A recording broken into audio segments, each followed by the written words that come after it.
c'est appliqué partout. Donc ce que je disais dans la présentation, on voit ces projets super sexy, style self-driving cars, etc. Il y a les assistants personnels, etc. Mais en fait, c'est un impact partout dans le business, à tous les niveaux.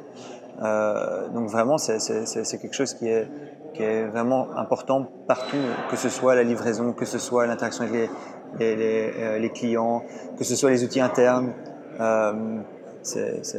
Partout, on récolte partout des données, donc en fait, potentiellement, on peut automatiser et apprendre quelque chose.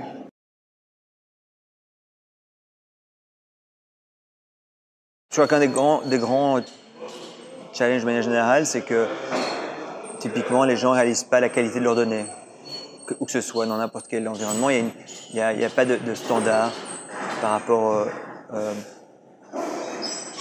aux données en tant que telles. Donc souvent, on n'en parle pas trop, mais par exemple, ça a été mentionné, mais en pratique, les gens passent énormément de temps à regarder leurs données, à essayer de comprendre un peu leurs données avant de pouvoir faire quelque chose et voir ce qui est exploitable, etc. Ça se fait pas comme ça. Et souvent, on dit on veut automatiser ce problème-là. On sait qu'il y a des données, mais personne ne sait où sont les données. Personne ne sait ou parfois on sait qu'il y a des données, mais on ne sait pas. Personne n'a regardé. Est-ce que quelqu'un a regardé les données, oui ou non? Est-ce que quelqu'un a accédé aux données, oui ou non? Et donc il y a différents niveaux de connaissances sur l'état évidemment de la ressource principale qui est la donnée. Sans données, on ne sait rien faire.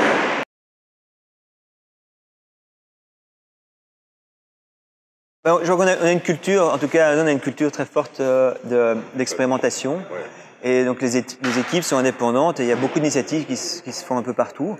Et il y en a qui fonctionnent mieux que d'autres, il y en a qui doivent se consolider à un certain moment. Il y a une partie de l'équation, c'est justement faire des outils qui facilitent ces aspects-là. Mais ça va prendre du temps et ça va prendre des itérations. C'est clair que ça se fait pas du jour au lendemain.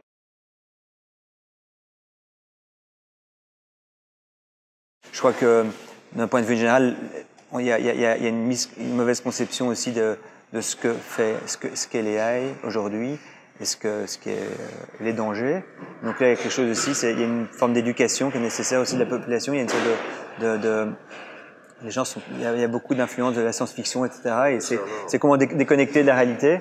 Et donc, je crois je pense qu'avec le temps, les gens qu'on verront les applications réelles, vont avoir une meilleure notion de ce que ça veut vraiment dire. Je crois qu'aussi le label AI est quelque chose qui est peut-être un peu exagéré.